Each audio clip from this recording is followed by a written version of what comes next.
Torrent power मुर्दाबाद, Torrent power मुर्दाबाद, Torrent power मुर्दाबाद। 2 मिनट हो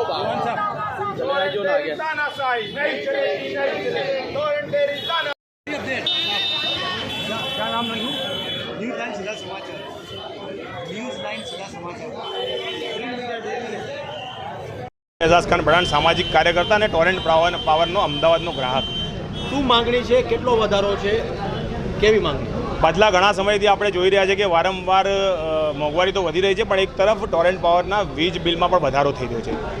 પ્રજા ખૂબ જ ત્રસ્ત છે, પણ ખબર નથી પડતી કે સત્તા પક્ષ અને વિપક્ષ કોઈ પણ હોય, કોઈ આ મુદ્દે અવાજ ઉપાડવા માટે તૈયાર નથી।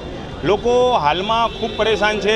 આપણે જોઈ રહ્યા છીએ કે અભિયાલ તમામ લોકોએ વાત કરી કે એફપીપીએ ચાર્જ લોકો જોડે વસૂલવામાં આવે છે। એના સિવાય આપણે જોવા જઈએ તો જે ઇલેક્ટ્રિસિટી જ્યારે આપણે મીટર જ્યારે જે તે સમયે લીધું હશે તે વખતે સિક્યુરિટી ડિપોઝિટ આપી હશે, પણ સિક્યુરિટી ડિપોઝિટ જે તે સમયે માની લો 15 વર્ષ પહેલાં આપી હશે, તો આજના સમયમાં એ લોકો સિક્યુરિટી ડિપોઝિટમાં પણ વધારો કરી રહ્યા છે। એ લોકોનું કહેવું એમ છે, જ્યારે એમને મળવા જઈ રહ્યા છે ત્યારે એમ કહે છે કે તમે જ્યાં ઇલેક્ટ્રિસિટીનો 5000નો બિલ કન્ઝ્યુમ કરો છો તો તમારે 5000 રૂપિયા તમારે અહીંયા જમા કરાવવા પડે। એવો કયો કાયદો છે? જ્યારે જે વખતે 500 રૂપિયા જમા કર્યા હતા ત્યારે એની કિંમત એ વખતના 15-20 વર્ષની 500 રૂપિયાની કિંમત આજના 50,000 રૂપિયા કરતાં વધારે હતી। તો એ વખતે જે અમે સિક્યુરિટી ડિપોઝિટ આપી હતી એનું શું છે? પણ આ લોકો વધારીને એ માંગી રહ્યા છે। એ સિવાય આપણે જોઈએ કે જ્યારે ઇલેક્ટ્રિસિટીમાંથી જે લોડ એક્સટેન્શનની વાત આવે છે કે 0.5 ઘર વપરાશ માટે અમુક વાર એવો જે પહેલાં એસી ને બધી વસ્તુઓ નહોતી, એવા સાધન સુવિધા નહોતી, ત્યારે 0.5 વોટનો મીટર વપરાતો હતો। હવે એ મીટરની અંદર આજની તારીખમાં તમારે લોડ એક્સટેન્શન કરવાની જ્યારે વાત આવે તો લોડ એક્સટેન્શનની અંદર તમે એમ કહો 2 કિલો વોટનું આપણે મીટર કરવું છે, એ કરવું છે, એમાં કોઈ મોટું કામ નથી। ટોરેન્ટ પાવર દ્વારા ફક્ત અને ફક્ત ખાલી એક એમસીબી સ્વિચ નાખવામાં આવે છે। એ સ્વિચની કિંમત આપણે માર્કેટમાં જાણવા જઈએ, કંપની ગમે તો હોય, પણ નોર્મલ એનો જે રેટ હોય છે, જે ગુજરાત ગવર્મેન્ટ દ્વારા બહાર પાડેલો રેટ હોય છે, એ રેટની અંદર એની સ્વિચની કિંમત 200-300 રૂપિયા હોય, એની જગ્યાએ 5-10 હજાર રૂપિયા વસૂલવામાં આવે તો આ ગ્રાહકો જોડે છેતરપિંડી કેમ થઈ રહી છે? એ સૌથી મોટો એક સવાલ છે। તદ ઉપરાંત બીજી વસ્તુ એ છે કે માની લો કોઈ જગ્યાએ સાઇટ ચાલતી હોય, કોઈનું જો મકાનનું કન્સ્ટ્રક્શન ચાલતું હોય, ત્યાં આ લોકો આવીને દંડ કરીને જતા રહે છે। દરેક ગ્રાહકને દરેક વસ્તુની ખબર ના હોય તો એવી વસ્તુ કરવા, આવા દંડ કરવાની વસ્તુ। તદુપરાંત જ્યારે જે એક અમારી જોડે એક એવો કેસ બી આવ્યો હતો થોડા દિવસો પહેલાં, એની અંદર કોઈ જગ્યાએ જુહાપુરાના ફતેવાડી વિસ્તારની અંદર કોઈ જગ્યા ખાલી હતી અને જે ખાલી જગ્યાનો કોઈ મીટરનો બિલ બાકી હશે, જ્યારે ત્યાં કન્સ્ટ્રક્શન નહોતું થયું, એના પછી કન્સ્ટ્રક્શન થઈ ગઈ અને લગભગ 12 થી 15 વર્ષ થઈ ગયા। 15 વર્ષ પછી જ્યારે ગ્રાહક માટે અમે મળવા ગયા તો મેં ત્યાં જઈને વાત કરી કે ભાઈ આ ગ્રાહકમાં તમારો દંડ કેટલું બાકી છે, કંઈ પ્રોબ્લેમ છે? તો કે ના, આ ગ્રાહક નંબર પર કોઈ દંડ નથી। પછી એ જે અધિકારી છે ત્યાં સ્થળ ઉપર આવ્યા હતા, જ્યારે એમને વાત કરવામાં આવી તો એ સ્થળ એમણે ફરી અધિકારી જોડે વાત કરીને એમ કીધું કે ભાઈ તમારું જે પહેલાં આ જગ્યા જે હતી ખાલી, એ જગ્યા ઉપરનો દંડ છે। એટલે માની લો કે XYZ નામનો વ્યક્તિ, X નામનો વ્યક્તિ જોડે જગ્યા હોય અને એને કોઈએ ખરીદી લીધી હોય ને ખરીદ્યા પછી નામ ટ્રાન્સફર થઈ ગયા હોય અને ત્યાં લગભગ એક જગ્યામાંથી 10 મકાનો બની ગયા હોય, તો એ 10 મકાનોની ઉપર એ તમામ એની ઉપર કેસ તો ચાલુ જ છે। મેં કીધું પેલો કેસ તમે કર્યો છે એની ઉપર? તો કે એ કેસ તો ચાલુ જ છે। એ કેસ જ્યારે સોલ્વ થશે એની જોડે દંડ લેવામાં આવશે, એને જેલમાં નાખવામાં આવશે, તમામ કાર્યો કરવામાં આવશે। પણ આજે જે જનતા ત્યાં રહી રહી છે એમને પણ સર્વિસ મીટર લેવા માટે, એમની કોમન એમ્યુનિટીઝ લેવા માટે એ લોકોને કહેવામાં આવે છે તમે દંડ ભરો। આ પ્રકારના તગલખી નિર્ણય ટોરેન્ટ પાવર દ્વારા લેવામાં આવે છે ને મને ખબર નથી પડતી સત્તામાં બેસેલા લોકોને, વિપક્ષમાં બેઠેલા તમામ લોકોને કહું છું, તમામ લોકો કેમ શાંત બેઠેલા છે? તમામ જનતા પરેશાન છે। આપ જોઈ રહ્યા છો અહીંયા હજારોની સંખ્યામાં લોકો એકઠા થયા છે એક મેસેજ ઉપર। એટલે હું આબેદા આપા જે છે, ઉઝેફભાઈ છે, તમામ લોકોનો હું ખૂબ ખૂબ આભારી છું કે આ લોકો બહાર આવ્યા છે। અમે તમામ લોકો આ લડાઈમાં એમની જોડે જોડાય છે। છેલ્લો પ્રશ્ન છે મારો, ક્યાંથી લોકો હાલ વિરોધ નોંધાવવા અહીંયા આવ્યા છે? અને બીજો પ્રશ્ન મારો એ, હવે તમે રજૂઆત કરી, કોઈ યોગ્ય જવાબ ના મળ્યો તો કોઈ લીગલી કાર્યવાહી આમાં કોઈ કોર્ટ થકી કે એવું કંઈ તમે પ્રયાસ કર્યો છે? હાલમાં એવું છે કે ટોરેન્ટ પાવરની વિરુદ્ધમાં જનતા પહેલી વખત એકત્રિત થઈ છે। એક બે બીજા કાર્યક્રમો નાના મોટા પાછલા એક અઠવાડિયામાં થયા છે। હવે અમારી કોશિશ એ છે કે આખા અમદાવાદની અલગ અલગ વિસ્તારોની અંદર અમને લોકો અહીંયા મળી રહ્યા છે, એ લોકો થ્રુ અમે લોકોને જોડીશું। અમે એક વોટ્સઅપ ગ્રુપ બનાવ્યો છે, એની અંદર લગભગ 3 દિવસની અંદર 1200થી વધારે લોકો જોડાઈ ગયા છે। અને આવી રીતે અમે લોકોને, જનતાને સોશિયલ મીડિયાના માધ્યમ દ્વારા, આપ જેવા મીડિયાના માધ્યમ દ્વારા અમે લોકો સુધી અમારો મેસેજ પહોંચાડવા માંગીએ છીએ કે તમામ લોકો આ વસ્તુથી પીડિત છે। અમદાવાદ શહેરની 80 લાખની જનતા આ સમસ્યાથી પીડિત છે। તમામ લોકો આ મુદ્દામાં જોડાય અને જોડાયા પછી અમે ભેગા થઈને પહેલાં ગાંધી ચિંધ્યા માર્ગે અમે એ લોકોને મુલાકાત કરીશું, અધિકારીઓ જોડે વાતચીત કરીશું, અમારો આવેદનપત્ર આપીશું યોગ્ય અધિકારીઓ જોડે ને યોગ્ય અમારા જોડે જે લોકો કામ કરી રહ્યા છે તમામ લોકોની કમિટી બનાવીને અને ત્યારબાદ અમારી વાત નહીં સાંભળે તો અમે એનો વિરોધ પણ કરીશું અને જરૂર પડશે તો જર્ગના નિયમોને જાણીને કાયદાઓ જાણીને સારા એડવોકેટ રોકીને અમે એમની વિરુદ્ધ અમે કોર્ટમાં પણ જવા માટે તૈયાર છીએ. नाम सायरा बानू. कितने समय से लाइट का बिल जो बढ़ोतरी हो रही है उसका आप सामना कर रहे हैं? तो तकरीबन 2 साल 4 साल से है ना, ये काफ़ी समय से है. पहले कितना बिल आता था और अब कितना आता है? पहले 6,000 आता था, 5,000 आता था, अभी सीधा 9,000 10,000 12,000 ऐसा बिल आता है. पर इतना सारा बिल 2 महीने का ना आना चाहिए. अच्छा, तो तुमने कोई रीजन इसके पीछे तुम पूछने गए टोरेंट पावर में क्यों इतना बिल बढ़ा है हमारा? नहीं, वो पूछने नहीं गया. अभी बीच में मेरे लाइट बिल में 4-5 दिन की देरी हो गई थी, तो लाइट बिल काट गए ने मेरे पास से 7,000 रुपये 7,500 पेनल्टी ली. पेनल्टी ले गए? हाँ, वो भी अभी मेरे बिल में भी लिखी हुई है 7,500 पेनल्टी. तो वो पेनल्टी ये लेके फिर देते नहीं वापस, ले लेते हैं पेनल्टी. आज महंगाई का भी समय है, तो किस तरह से इस समस्या का सामना आप कर रहे हैं? हमारे समस्या का सामना करना ही पड़े. 10,000 रुपये बिल है महीने का, 20,000 30,000 कमाते 10,000 रुपये बिल भर देंगे तो खाएंगे क्या? महंगाई इतनी 500 रुपये भाजी लेने जाते तो हमारे चलते नहीं है. 200-500 रुपये तो हमारे यूं ही ख़त्म हो जाते हैं. अभी लेके जाओ तो ख़त्म पैसा, अच्छा, तो फिर हम बिल कैसे भरेंगे? तो अभी आज किसके लिए तुम यहाँ पे? मेरा लाइट बिल में मेरा 5 यूनिट गए, फिर मेरा 9,040 बिल आएगा. अभी 5 यूनिट ज़्यादा है खाली, तो उसमें 660 रुपये ज़्यादा आ गया. तो इसमें ज़्यादा होता तो कितना ज़्यादा ये लेते पैसे.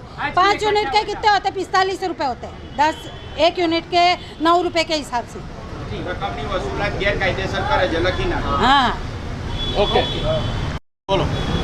તારીખ 2/6/2015 Torrent power limited company Gujarat રાજ્ય સરકાર વિદ્યુત બંધારણ અધિનિયમ એક્ટ અને કલમો હેઠળ જે આ કાયદાકીયથી રૂપિયા લે છે ગ્રાહકો પાસેથી, તેની અંદર મને નોટિસ આપ્યા વગર મારું ચાલુ સર્વિસ મીટર લઈ જઈ અને ગેરકાયદેસર પ્રવૃત્તિ કરી અને મારી જોડે છે ને 8 વર્ષ પછી 31/3/2023ના રોજ આવી અને મને કહે છે તમારા 4 લાખ રૂપિયા બાકી છે અને એની કોઈ નોટિસ આપી નથી અને ડાયરેક્ટ 100 નંબર ઉપર ફોન કર્યો છે અને 100 નંબરથી એ લોકોએ કાર્યવાહી કરી છે. મારો કોઈ ગુનો દાખલ થતો નથી, છતાંય આપણે સરકારને માન આપી અને 4 લાખ ભરી અને સરકાર જોડે ન્યાયાલયમાં ન્યાય માગવા ગયા, છતાંય 2/8/2024ના રોજ ન્યાયાલયમાં આપણી સરકારની લડત ચાલુ છે કાયદાકીય, છતાં બી 2/8/2024ના રોજ આવી અને કાયદેસર નહીં અને કોઈ પણ પુરાવા આપ્યા વગર આરજે સિંધી સાહેબ કાલુપુર પોલીસ સ્ટેશનના PSI જવાબદાર વ્યક્તિ એમને મારી જોડે ગેરકાયદેસર રીતનું વર્તન કર્યું છે અને ટોટલી છે ને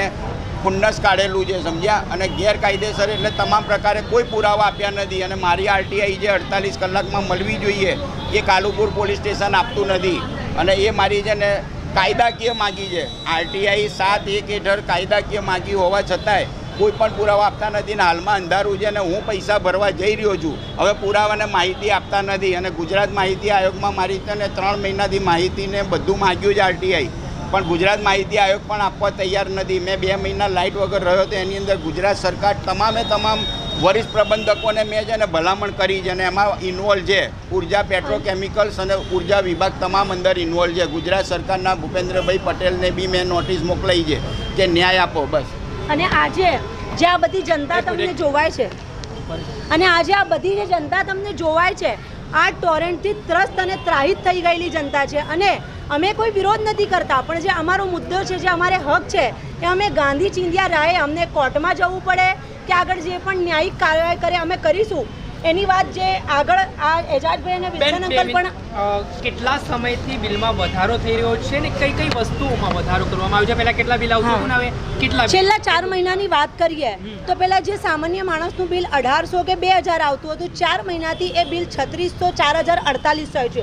તમે જોઈ શકો છો કે લોકો એમને બિલ પણ જમા કરાય છે. બીજી વાત, ટોરેન્ટ પાવર જ્યારે પણ એની યુનિટમાં વધારો કરે છે જનતાને પૂછ્યા વગર, તો અમે એ યુનિટ તો એમને આપીએ જ છીએ, પણ જ્યાં FPPA ચાર્જ અને બીજી ગવર્મેન્ટ ડ્યુટી છે. એક એક્ટિવિસ્ટ છે યુનુસભાઈ જાંબુવાલા, કાલે એમનાથી વાત થઈ હતી તો એમણે સમજણ આપી કે કોયલાનો ભાવ વધે છે તો એ કહે છે કે ટોરેન્ટ કહે છે કે અમે આ FPPA વધારીએ છીએ, પણ અમે તો તમને યુનિટ આપી જ રહ્યા છે, તો આ ચાર્જ અમે તમને કેમ આપીએ? તમે ટોરેન્ટ પાવરના અધિકારી હોય, જે તે જવાબદાર વ્યક્તિ હોય, એમની સાથે મુલાકાત કરી આ રજૂઆત એ મળતા નથી. રજૂઆત કરવા જઈએ તો અમને મળતા નથી. શું કયા પ્રકારનો જવાબ આપવામાં આવે? ઉડાવ જવાબ આપવામાં આવ્યો છે.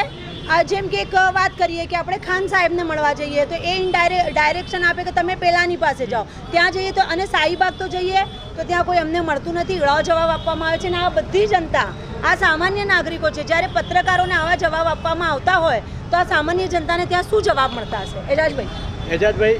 मैं एक एक्टिविस्ट हूँ और गरीब लोग को जो बिल दे रहे हैं 2 महीने की बिल जो आ रहे उसमें जो चार्जेस फिक्स रेट्स जो चार्जेस लग रहे हैं उसको टोरेंट पावर कंपनी से एक रिक्वेस्ट है कि उसको रिवाइव करे या तो नष्ट करे. दूसरी बात, एवरी टाइम उन लोग फिक्स चार्जेस के जो चार्जेस ले रहे हैं तो वो मीटर हमारा है कि टोरेंट पावर का है. 1 साल 10 साल 25 साल फिक्स मीटर का, तो मीटर की कीमत क्या है ये टोरेंट पावर हम कस्टमर को बताए. दूसरे बंद मकानों में भी हाई बिल आ रहे, जो मीटर यूज़ नहीं हो रहा है तो बिल किस प्रकार के दे रहे. और नदी पार के उस तरफ या तो सिटी में अलग अलग स्लैब बना है जो टोरेंट पावर का, उसमें कोई इन्वेस्टमेंट ही नहीं है. AEC जो अहमदाबाद इलेक्ट्रिसिटी कंपनी था उसका इन्वेस्टमेंट था. या तो हमारे ओल्ड सिटी को अहमदाबाद इलेक्ट्रिसिटी पावर कंपनी वापस दे और नए सिटी को जो करना है वो टोरेंट पावर और गुजरात सरकार करे. यही मेरा कहना है. किस तरह से चार्जेस का कितना यानी इन्होंने बढ़ोतरी की है, किस तरह से इन लोग का 30 to 40% डाउटली ज़्यादा किया है. जो गरीब मध्यम वर्ग लोगों के लिए बहुत तकलीफ है, सैलरी बढ़ नहीं रही है और इस तरफ मीटर के उसमें एक कष्ट हो गया है. जो लोअर इनकम रिटायर्ड उन लोग के लिए बहुत तकलीफ जैसी बात है.